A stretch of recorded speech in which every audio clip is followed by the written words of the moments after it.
Carla and Darn are here, and we're so glad to have them. Like we said, or in the introduction today, that we're really one of the things about OER, and we said this yesterday too. OER and the entire community is that it's not just about one program, one organization, one publisher, one state. We're really thinking about the cross pollination effect. There's different entities that provide these resources, but unlike other types of course resources and materials, not competitive, it's complementary, and with an E and an I, actually, both senses of the word. So we're so glad to have you here. Just a couple of items on the session logistics.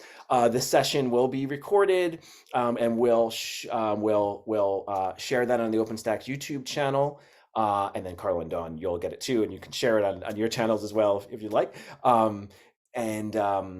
If anybody needs captions, we want to make sure you can use those. So if you need them, on the bottom right hand of your Zoom environment, there will be live captioning if you click the captions or maybe show captions button, depending on your version. If you don't see it, click the little more button. That will probably take you to that as well.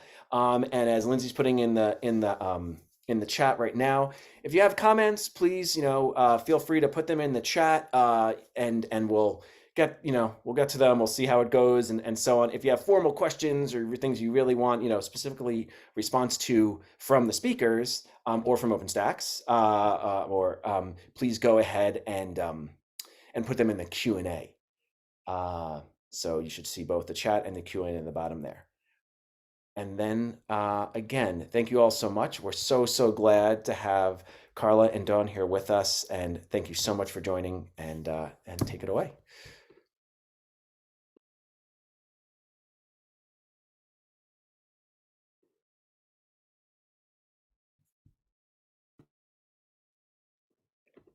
Hello, I'm Dawn Bowker. I'm Director of Nursing Education at Iowa State University.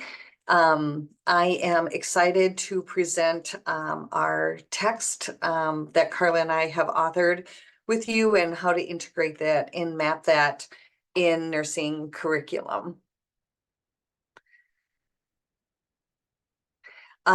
We have no financial interest or relationships to disclose today as we get started. And our objectives for the day, you can see here. We really want to talk about the complex interplay of social determinants of health and the factors and how they influence health disparities, as well translate how the components of cultural aptitude can influence health and health outcomes. And we'll work through that in a case study after reviewing those definitions, and then describe some teaching strategies and how you can incorporate them into nursing curricula. So I want to start out by talking about social determinants of health. We're all probably pretty aware of them, but I just want to be sure we're all starting on the same page. Social determinants of health, as described by Healthy People 2030, is the conditions and the environments where people live, work, play, worship, age, and live, and they affect a really wide range of functioning and quality of life outcomes and risks. And it's really important to acknowledge what these are. And you can see by this image to the right on your screen, this includes higher education, access to quality education. And we all know that education plays an important role, but some things that we might not think about is what are some of those barriers to education that affects them from having a quality education. Think about children who go to school hungry, and then are unable to concentrate. Many school nurses have food, or see kids who come in Monday morning because they have a tummy ache, or the influence of bullying on kids. This also affects that quality education. There's the cost of education in terms of higher education can be a concern. Moving around this little circle, we have quality access to quality healthcare. And we really need to look at how does this differentiate the quality of healthcare in rural areas and urban areas. And when we look at quality to access, it is how much time does it take to get there and what services are provided. and how does that adversely affect health outcomes? In terms of neighborhood and built environment, do kids and adults feel safe in their communities? Are there green spaces? Is there appropriate heating and safe water? There is a neighborhood that we were working with that had green space for the youth. However, it was being used by adults who would sit in their cars, or young adults and sit in their cars and maybe make transactions. And what happened, the park wasn't being used by kids. So one of those community and built environments involved working with law enforcement and others. And they just then had police officers, firefighters, ambulances sitting there so the kids could, in that community, could have access to talk to them. It introduced them into the community, and it also then displaced some of the other activities that were happening in that neighborhood. How do we really look at the community and built environment? What are the access to sidewalks for those who have disabilities? Are physical disabilities, are they smooth so that people don't trip, or they can use a walker or get on and off the curbs with a wheelchair? What are the social contexts and social structures in that community? And what roles do poverty play? We really need to look at the systems that include economic policies and systems. What are developmental agendas? What are the political systems? And how can we as nurse educators and encourage our students to get involved in policies so that we can impact some of these changes that are happening in the community? This next slide talks about some social determinants of health domain and some of the associate determinants.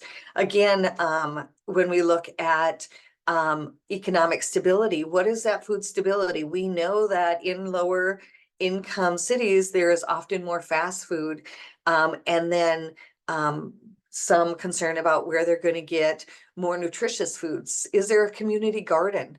And what is their access to that? What is their housing stability? Is there risk of them losing are they going month to month where they might not have that stability? Also, language and literacy in terms of education and healthcare. Those are big issues.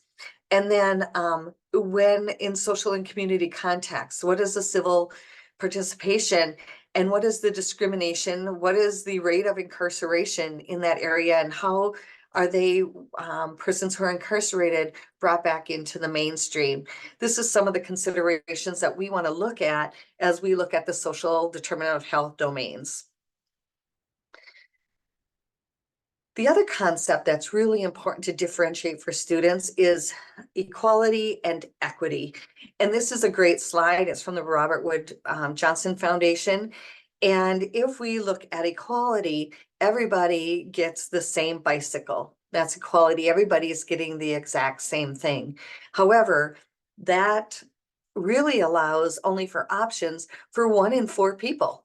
You can see that the person who uses a wheelchair is not able to use the bike. The person with a higher stature does not comfortably use the bike, nor does the child. But when we look at equity, we look so that everybody has the same ability to use that. And that's an important difference. When we are in the classroom, one of the examples we use is we wrote just little scenarios, just a very short paragraph that sets up different scenarios and have the students identify where the social determinants of health is and how does this affect equity versus equality. And we demonstrate this by giving everyone $20,000 social determinant dollars. And we have then a garbage can or a box that represents the bank. And we have them throw them in and say, it's not all fair if we get the same amount of money, that equality, because there's different barriers for each person. And it's a very powerful way to demonstrate equality versus equity.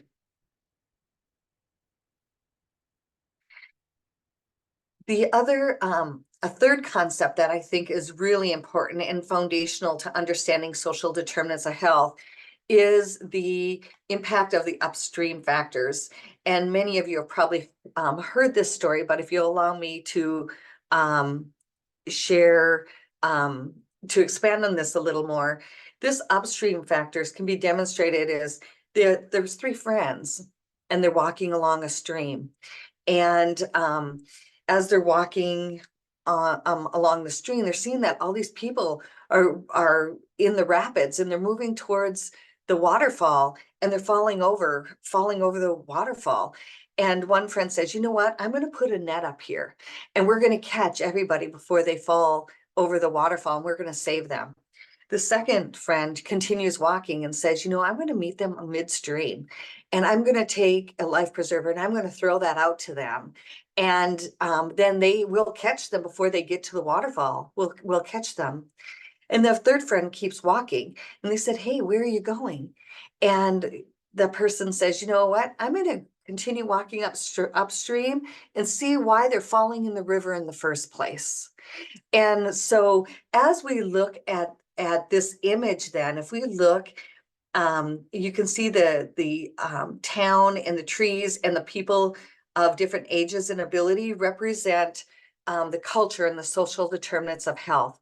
And this really is the surface culture. And using that iceberg analogy, when we look at those surface cultures, it is about 10%.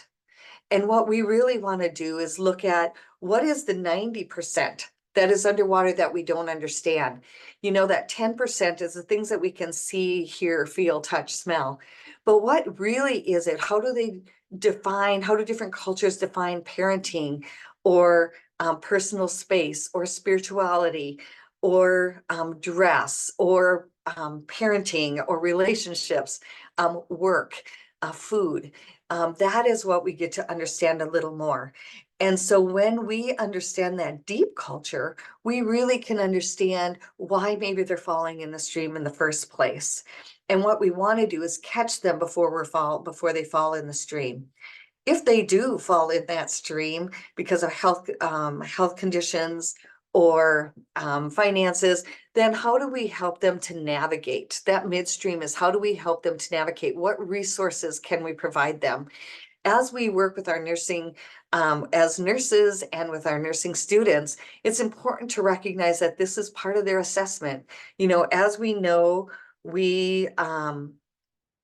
as we do look at the stream, when they're navigating that stream, we want to be sure we know the referral sources and so that we can identify those social determinants of health. And we want to begin to identify them on admit so that we can prepare the conversation as well as give them appropriate discharge instructions so that they can maintain their optimal health for them. And then the downstream, this really focuses on rehabilitation, restoration, and repatterning. And that is once they fall in the stream, how do we, once they're there, how do we help them to navigate those rapids so they don't fall over the stream, over the edge? There's four components to cultural aptitude, and I think this is a really good way to look at social determinants of health.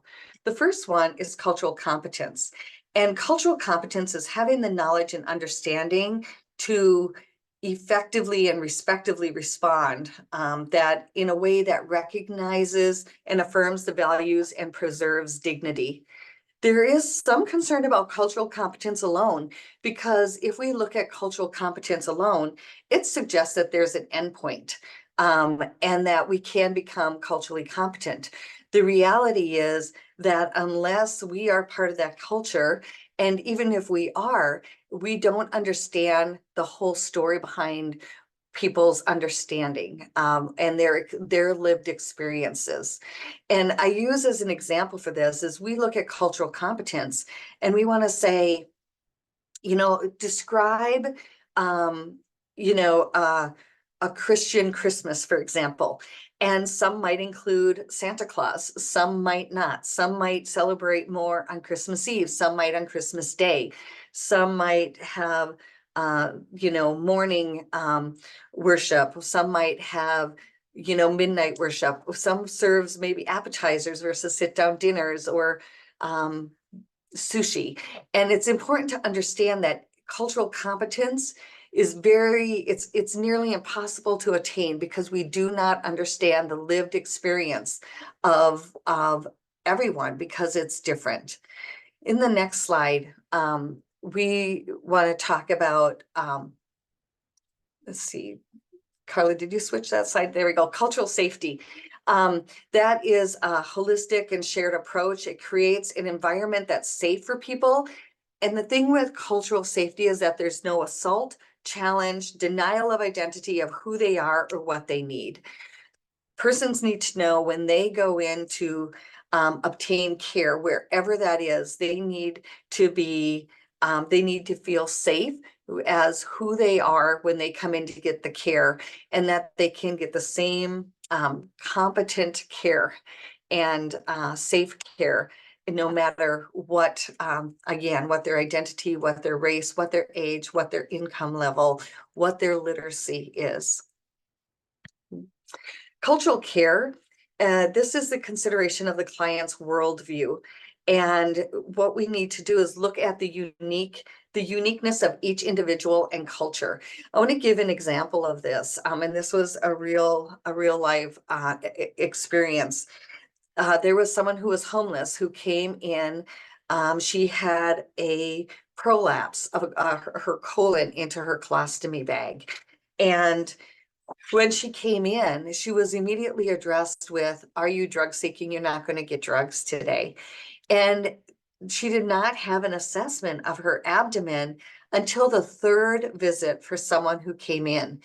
And ultimately what happened, she was required, instead of going back for care and surgical repair at that time, she was sent home with she was actually sent home with a prescription to obtain 4 oxycodone and to schedule her own GI referral. Fast forward, they gave her, she ended up having come in, she had surgery, and they gave her some sterile supplies to take home with her, and instructed her to use warm soap and water to clean the ostomy post-operative. Now, she's going to take this back to her tent, and that's not going to stay a sterile supply. And she ended up getting an infection, needing an ileostomy. And fast forward, she ended up with sepsis and died. And so what we need to look at is healthcare that respects the uniqueness of each individual and their culture. And culture is beyond our culture where we live, in what we were raised in terms of race and ethnicity. Culture has to include income. It is where you live. These social determinants of health have to be considered if we're going to improve patient outcomes so that they can have the best outcome that they can have. Next slide. The other thing that plays a role in here is bias. And implicit bias is that unintentional assumptions that people have another. And then there's explicit bias. In the story that I just shared, clearly there was some explicit bias. And what we need to do is recognize when we do that. We need to be honest about that. Another story that was a real life story, and I should have shared in my bio, I do an expert witness in court when there is cultural discordance. So these are stories that have been that are actual stories. Another one, implicit bias, was a man who was obese, and he was in the ICU, and he was intubated, and there's discussions about how gross it was to bathe him, and how many people it took to care for him and to turn him. And the reality is, when and he heard them laughing when he was intubated, and then when he was finally extubated, he recognized the nurse's laughter. And he just wanted to say, I just want you to know how this affected me, that he didn't want a monetary reward. He just wanted education so that this implicit bias about obesity could be addressed and not happen to someone else. And there's a number of stories about that that have adverse outcomes related to implicit bias. So it's really important that this is a conversation that we have with our students as well. And there's a number of activities that you can do. There's another number of tests and activities related to implicit bias that can be very helpful in helping them identify their concerns. Next slide, please. I want to talk about the window in the mirror. And this was initially brought up by Emily Stiles. And when she first wrote about it, she talked about a Peanuts cartoon where Snoopy was sitting at the computer and he was typewriting and he was addressing the cultural truth that beauty is only skin deep. However, when Snoopy then looked in the mirror, it made more sense to him to write beauty is only fur deep. In the following day's comic strip, Woodstock was sitting there and he protested. And Snoopy then responded by saying, beauty is only feather deep. And what the point of this is when we look in a mirror, we see our own truth and we have our own identity. And that is our knowledge. We need to look, when we look in the mirror, we see what makes sense to us. But when we look out the window, we see realities of others.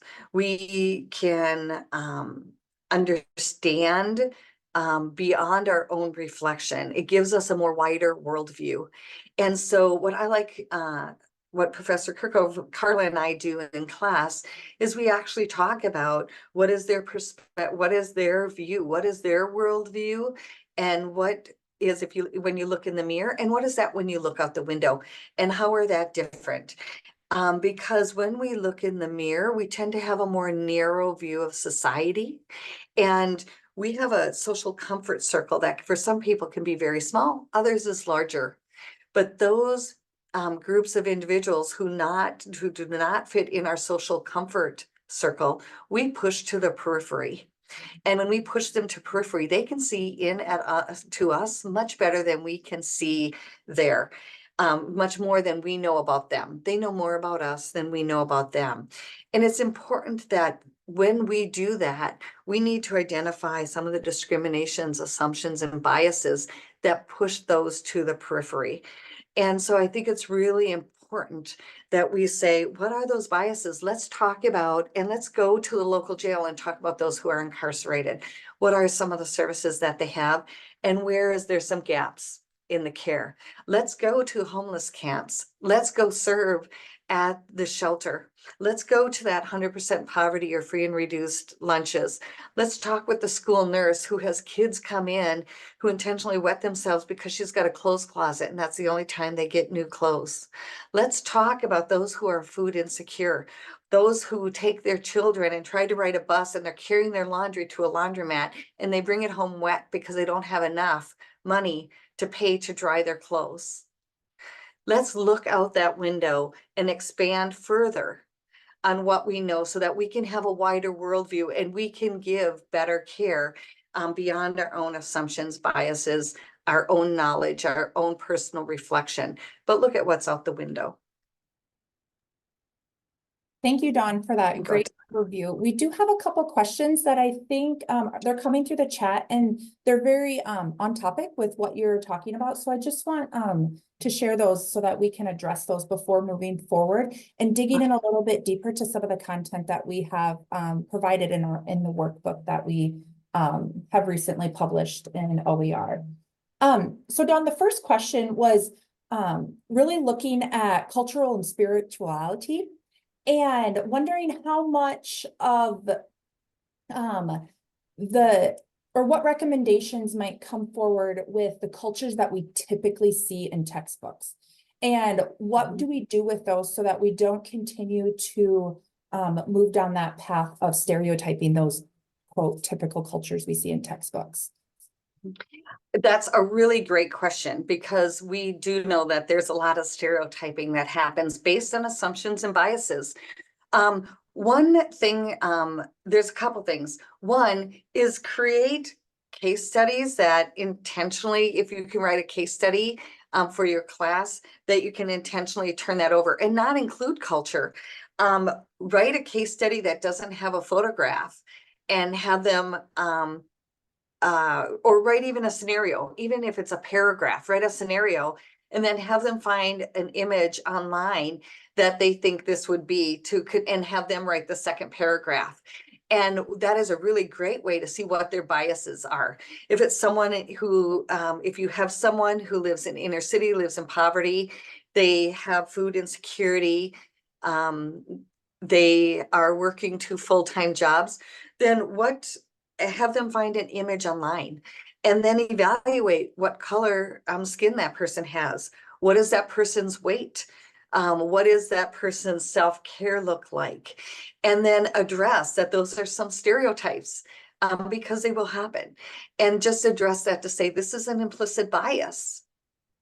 You know, could this person look like this instead of this? And I think that's a really strong way that then is that they can pull that out.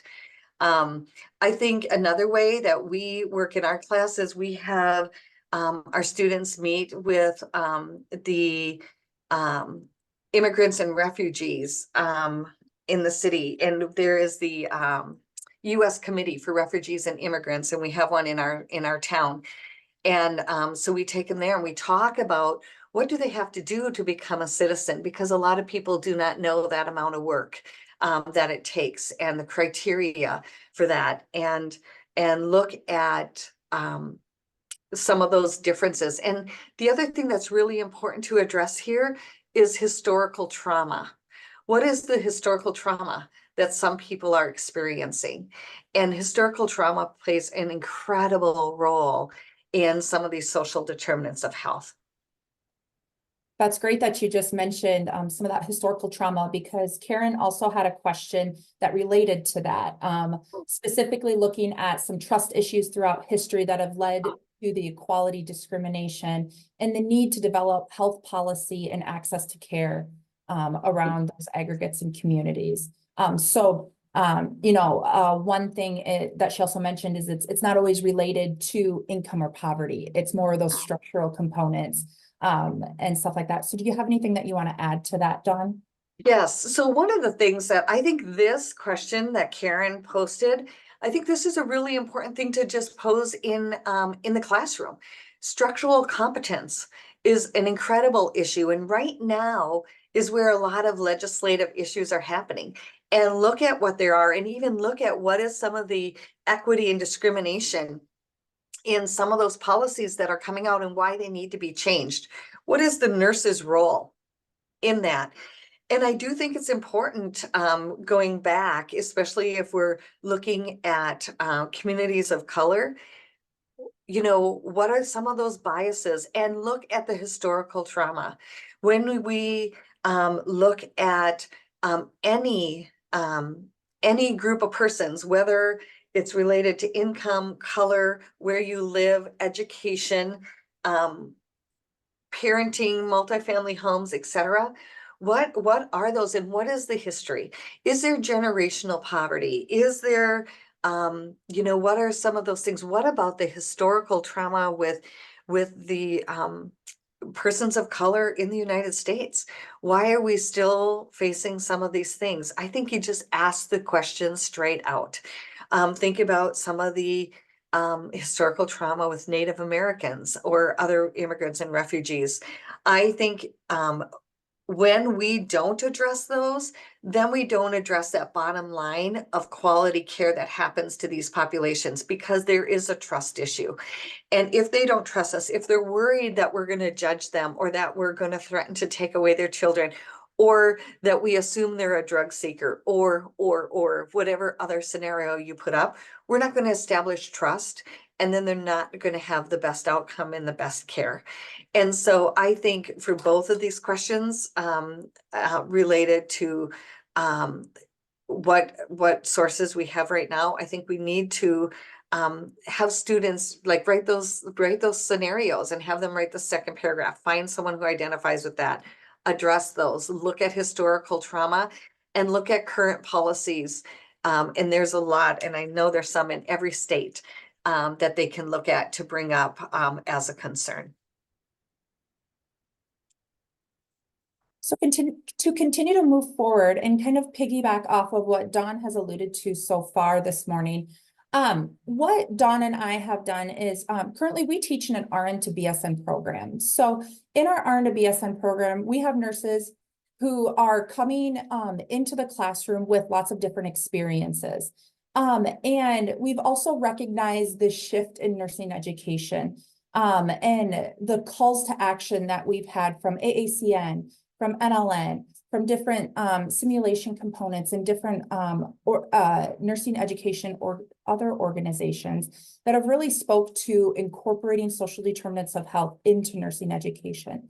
And looking at not isolating that content and those components, such as what Dawn had talked about, but really having the ability to integrate it throughout all curriculum across all levels of nursing education. And so that kind of stems some of the ideas that Dawn and I had in the development of the workbook. And as we were kind of outlining the workbook that we'll dive into and share here in a moment, we were looking at what are those overarching needs. And we know that AACN has recognized the importance that we need to look at nursing outside of the acute care facilities as well. While we understand the importance there, we have to recognize the power that the nursing profession has outside of the acute care institutions as well. And so really looking at those 4 spheres of care and being able to address education and incorporating not only education, but incorporating these social determinants of health throughout all 4 spheres of care, which include wellness, disease prevention, chronic disease management, regenerative, restorative care, and hospice and palliative care. And so when we were developing this workbook that incorporates a lot of the content that Dawn had talked about at the beginning of the workbook, and then we created case studies. These case studies speak to each one of those spheres of care. And so what we developed was this social determinants of health and nursing education, really looking at integrating social determinants not only into curriculum, but also into practice and recognizing the power that nurses have at the practice side of it. We created this workbook for nurse educators, both in the academic setting as well as the clinical practice setting. And the goal really with this workbook was to help lead educators and students on a directed path that discovers how social determinants of health really are an integral part of our nursing practice and really rekindling that. And looking at how can nurses implement those effective interventions that can positively impact health outcomes of the individuals in the communities that they're serving. Our goal with this workbook was to not create or to get our students and our nurses to think outside the box and not look at social determinants as a checkbox, not look at social determinants as a checkbox that they have to go through and ask patients about at the bedside, but really look at how do these impact the health and health outcomes of the individuals that they're serving. In the workbook, we have some socially determined content as well as some very brief teaching strategies content. But the main part of the workbook really focuses on 5 unfolding case studies.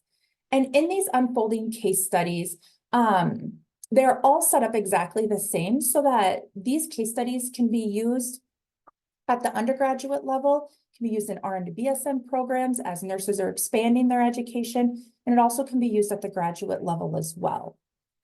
In the workbook, we have, keeping our nurse educators in mind, we also have included an instructor guide because we know not only are we as nurse educators thinking about some creative ways to integrate these concepts throughout the curriculum, but we're also learning too. And so we have a great instructor guide that accommodates each of the case studies, so that there's support both for students and the educators. You'll see on here that each of the 5 case studies, we highlighted a couple things from the case studies. Each case study is 6 frames, and the 6 frames align with the NCLEX or NCSBN's level 3 of the clinical judgment measurement model. And so it goes through that process. So it's a great way to help guide, especially those undergraduate nurses, through, recognizing cues, analyzing cues, so on and so forth. And you'll be able to see that here in a moment. There's NCLEX style questions scattered throughout each of the case studies that are also accommodated with some think deeper questions. And each of those think deeper questions are intended to think a little bit more, not only about the pathophysiology of the client and the client's current status, but what social determinants are impacting them, what structural components are impacting them, really pulling in healthy people, 2030's social determinant of health domains. So as I mentioned, there are 5 case studies in the workbook. Our 5 case studies actually focus on 4 clients. And what we did with one of our clients, specifically Stanley, which you can see up at the top, we took Stanley across the continuum, essentially across 2 different spheres of care through AACN. And we did that on purpose so that we can provide resources on what would it look like to take a client through multiple courses or through multiple concepts. And so we first meet Stanley in the workbook in an acute care environment where he is having a COPD exacerbation. And then after that case study, Stanley then goes home, and the home health nurse then meets Stanley. And we're able to connect some of those social determinant of health domains into the case studies to help students recognize that when clients leave the acute setting, we continue their care, and the different impact and the different ways that nurses can help impact client care. Another of the case studies that we have is Reese. We focus on the sphere of care, looking at hospice and palliative care. We have Jacqueline. Jacqueline, we're looking at the restorative regenerative care. And Chloe has the role of the school nurse, where we focus on that disease prevention and health promotion. So I do want to just guide you through, just very quickly, a brief overview and example of what a case study looks like, and then allow for you the opportunity to kind of dig into the resource and certainly reach out with questions as you dig in, or look at different ways to incorporate it into your classrooms. Like I mentioned, all of the case studies are set up exactly the same way. Each case study for the students and for the instructor has an overview page. And what you see on the screen is what is on that overview page. We address, of course, the student learning outcomes. We provide a brief scenario as kind of a background scenario to get the students thinking, and a really brief introduction to the client. And we focus on the nursing role. In the tan box, we have the different concepts that this case study addresses, as well as the exemplar and the specific sphere of care.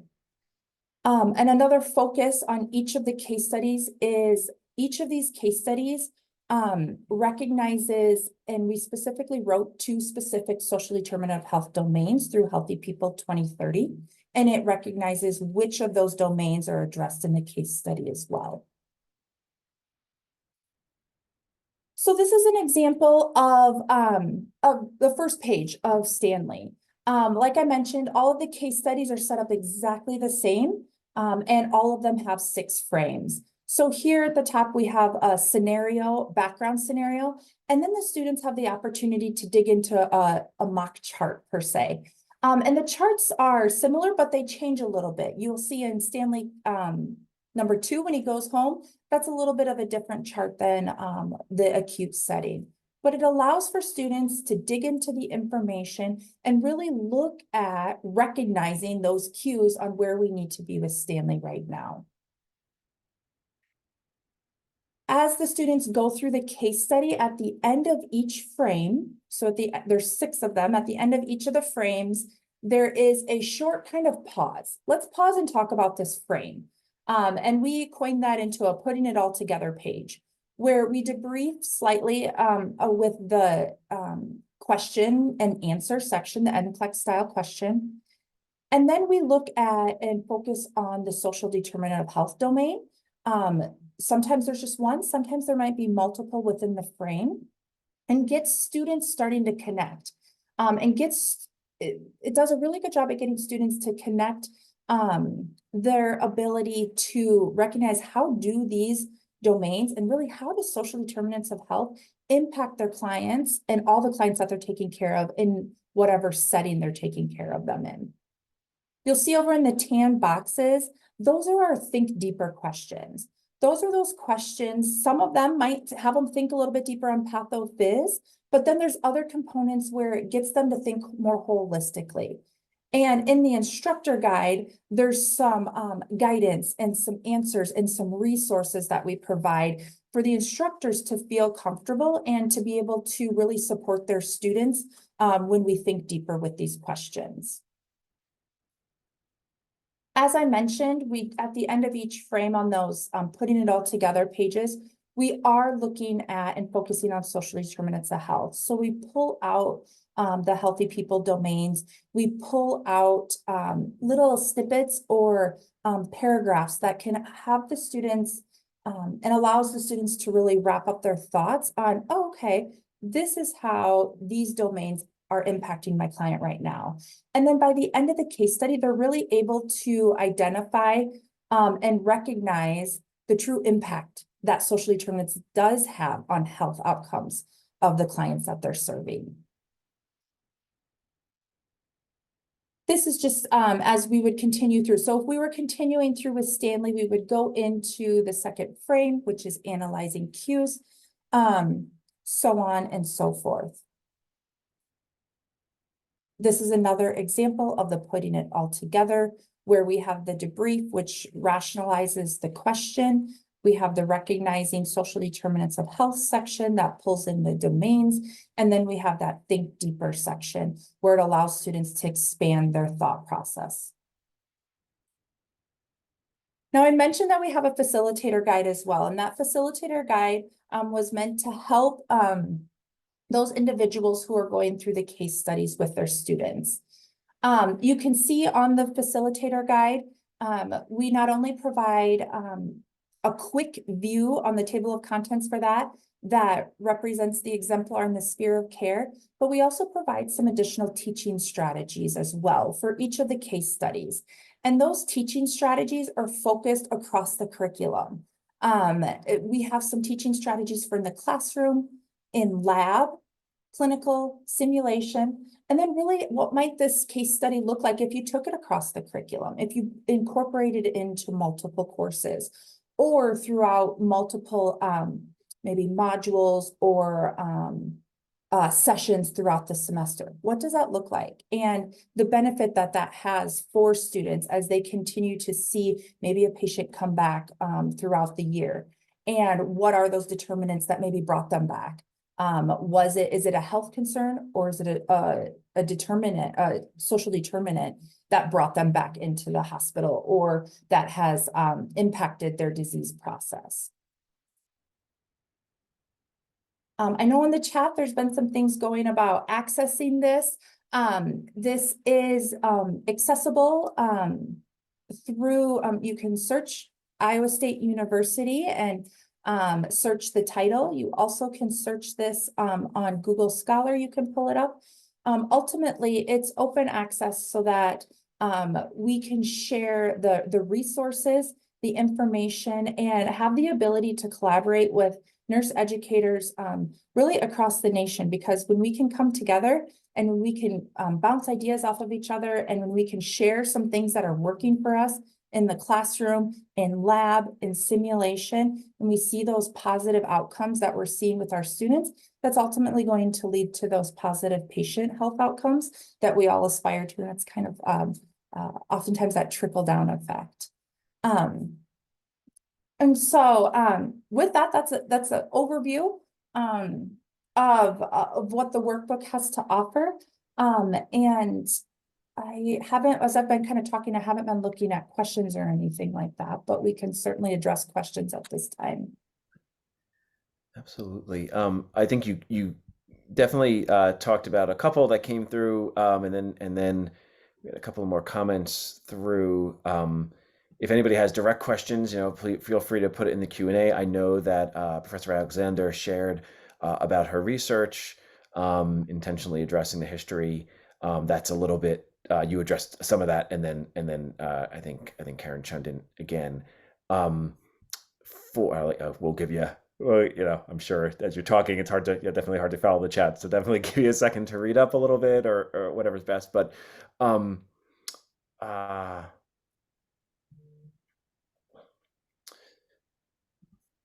anybody has any, specific questions or anything like that, and we did put the link in. If you go up a bit in the chat to about and thank you so much, Abby shared the DOI link, and then we had shared the link directly on Iowa State University Press. So, do you see a question? What about using this in an ADN program? That's a really great question. Carla, if you want me to address that. This has been used both in clinical practice for nurses who are already working in ADN, RN to BSN, and BSN programs. It's very appropriate for ADN programs. If you look at the case study, there's a fair amount of pathophysiology, of course, addressing social determinants of health. And it's important that all nurses are aware of these. We're all working side by side.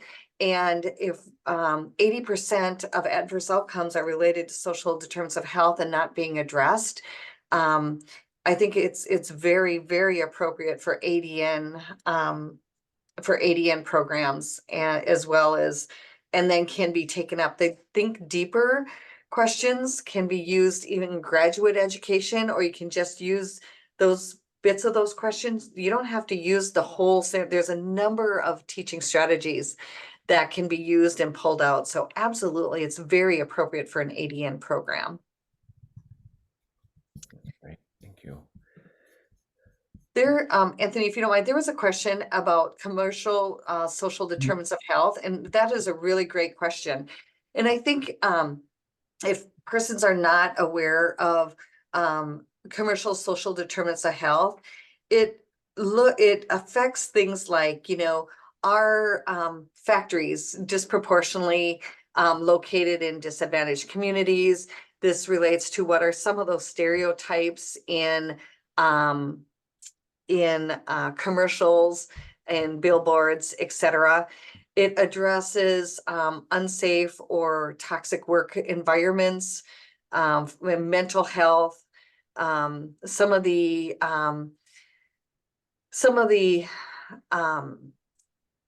societal beliefs about women or men and their role in society, or those who are non-binary, and looking at those as well. So I think, looking at commercial, Stacy brought that up, some commercial determinants of health is very, very important. The other question that I thought was very good was related to, let me see if I can find this. Oh, this was Karen, where she talked about addressing social determinants of health as it relates to trust. And as we had talked about, trust is a huge factor in that. And just looking at what leads to discrimination and equity.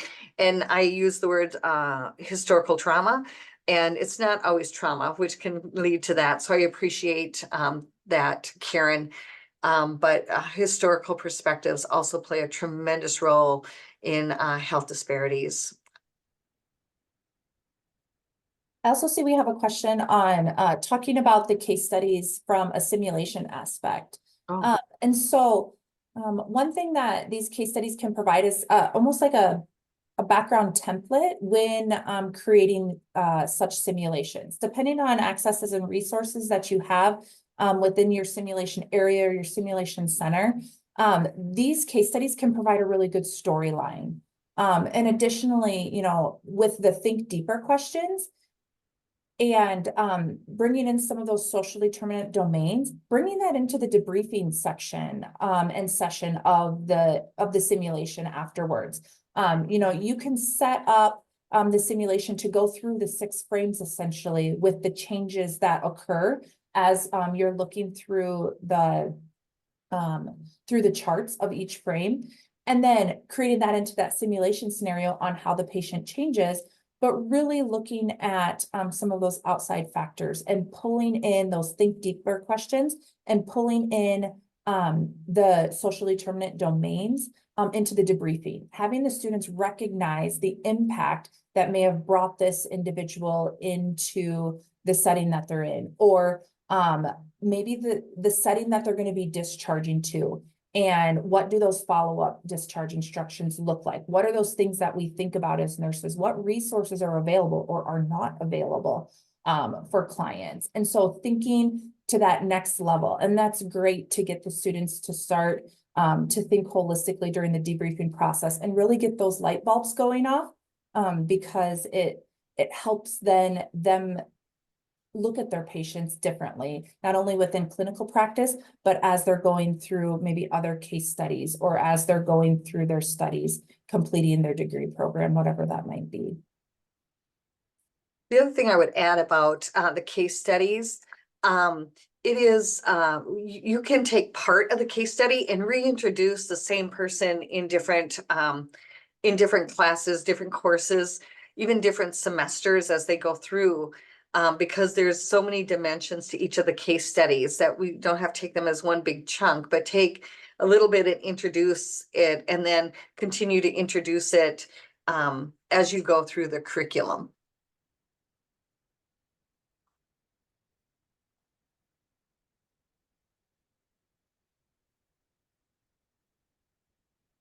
Is there other questions that we haven't addressed or that you might have that you haven't asked yet?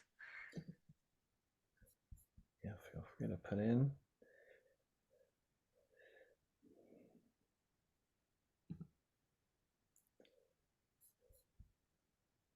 Well, while we're maybe some will come in, maybe people are typing in. I just want to say again, thank you so much for speaking.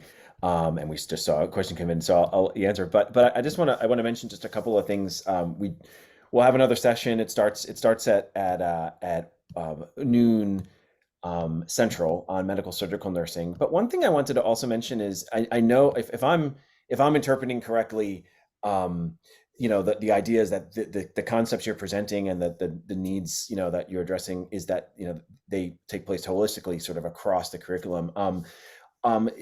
There's a lot of commentary during the session, and maybe one of the things we could do in the future is like have another, you know, separate, you know, discussion about this too, because it sounds like there's a lot of to discuss. Everybody just please note, you know, the conversation later in the day on our population health book, even though, you know, we're talking about it across the curriculum, Professor Jessica Oakes will be talking about that, and probably a lot of the crossover between, you know, the topics we're talking about here. And I know one of the other authors of that book, Sherry Roper, really wanted to present, just couldn't work it out with her schedule, but she wanted to have a separate conversation if we could do it later. So maybe we can convene that. I know that I saw a question coming from Ebony, and I noticed that Michelle had her hand raised. So maybe you can address Ebony's question, and then we'll have Michelle speak. So Ebony's question was, are there any case studies available for mental health pertaining to the biopsychosocial domains? In this text, there's not. We just did 5, one for each domain to have this addressed. As we look at future editions, that is absolutely an area that we would address more, but it's not in this text. Oh, we'll take the applause. Thank you. That's one.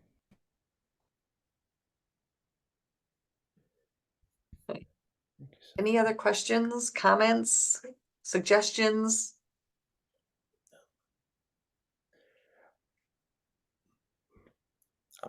You know, I'd say one more thing too, just about, you know, as we mentioned earlier, as I mentioned when we started, you know, this workbook that Dawn and Carla have created is not formally a part of the one program, but we want to, you know, cross promote and so on. Especially, you know, as we've seen throughout this conference and during this session too, we understand that there's a lot of opportunity to include, and then, you know, and intentionally, or I'm sorry, unintentionally exclude folks, and that might happen in the Openstax resources that we provide. And you know, we take that extremely seriously. We take ownership of that, and we always want to improve on it. So you know, I would just encourage, you know, Dawn and Carla have asked if you have any suggestions or anything like that. That definitely goes for us too.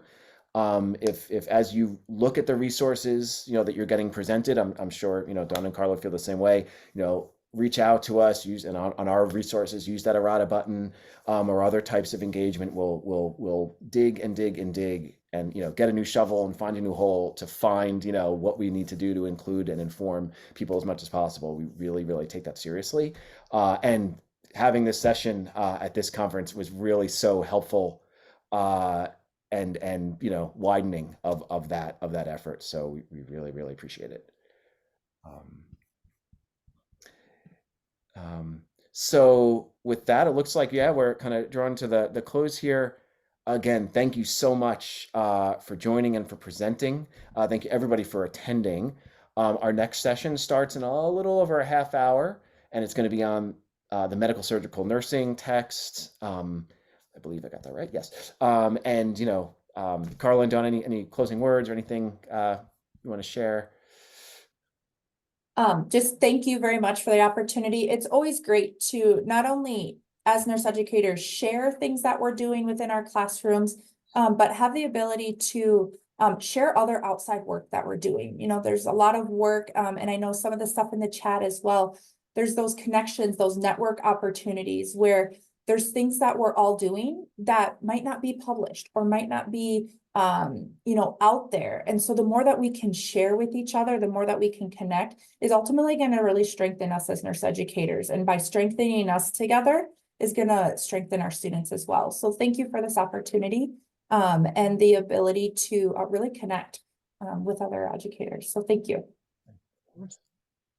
I would just ditto Carla. Thank you so much. And use the text. That's why we did it open access, so that it can be used. You can expand on it. You can use it as a guide to write more case studies, take parts of that. Please use it and share it openly, and continue your journey as nurse educators. It's amazing the work that we do and the influence we have on healthcare. So thank you so much for what you do.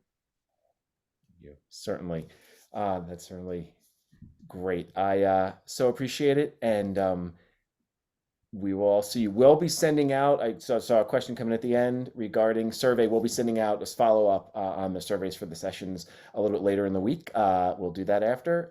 Again, thank you both so much. We and all the work that you and all the nursing educators on with us today do. Have a great day, and we'll see you all in about a half hour. Thanks.